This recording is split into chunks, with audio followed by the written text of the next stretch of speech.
11 তারিখের মধ্যে দক্ষিণবঙ্গে দমকা হাওয়া সহ বজ্রবিদ্যুৎ সহ বৃষ্টিপাতের সম্ভাবনা থাকছে দক্ষিণবঙ্গের জেলাগুলিতে।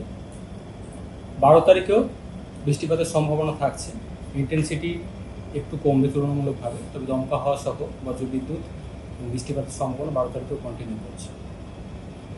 13 তারিখে বিক্ষিপ্ত বৃষ্টিপাতের সম্ভাবনা থাকছে দক্ষিণবঙ্গের জেলাগুলিতে। 14 তারিখ থেকে কমবে, মেনলি 14 তারিখ হয়তো লোকালাইজড দু এক জায়গায় হালকা ধরনের বৃষ্টিপাত থাকার সম্ভাবনা। আদারওয়াইজ 14 তারিখ থেকে বৃষ্টিপাত কমবে দক্ষিণবঙ্গে। কলকাতা পার্শ্ববর্তী অঞ্চলে বৃষ্টিপাতের সম্ভাবনা থাকছে 9 থেকে 13 পর্যন্ত, 10 থেকে 13 পর্যন্ত।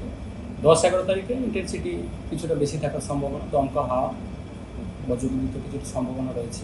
তাপমাত্রার খুব একটা উল্লেখযোগ্য পরিবর্তন থাকবে না আগামী 4-5 দিন, অর্থাৎ বৃষ্টিপাত বা মেঘলা আকাশ যতদিন থাকবে ততদিন তাপমাত্রাটা কিছুটা কমের দিকেই থাকবে। বর্তমানে যেটা রয়েছে স্বাভাবিকের কাছাকাছি বা বেশিরভাগ জায়গাতেই স্বাভাবিকের থেকে কম রয়েছে কিছু। তো মেঘলা আকাশটা কেটে গেলে বা বৃষ্টিপাত যখন কমে যাবে তখন আবার তাপমাত্রা কিছুটা বাড়বে, বেড়ে স্বাভাবিকের কাছাকাছি বা স্বাভাবিকের থেকে আবার কিছুটা একটু বাড়বে।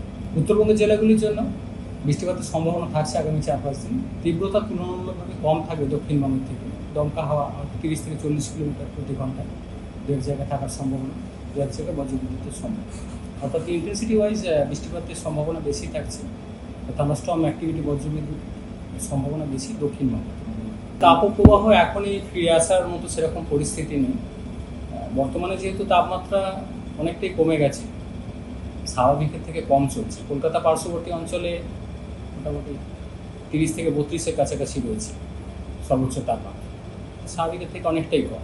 স্বাভাবিক যেখানে 35 থেকে 36 ডিগ্রির কাছাকাছি থাকা, তো বৃষ্টিপাত কমে গেলে তখন আবার স্বাভাবিকের কাছাকাছি পৌঁছাবে বা স্বাভাবিকের থেকে কোথাও কোথাও হয়তো সামান্য একটু বাড়বে। তাপপ্রবাহের মতো পরিস্থিতি এখনই আগামী 1 সপ্তাহের মধ্যে নেই।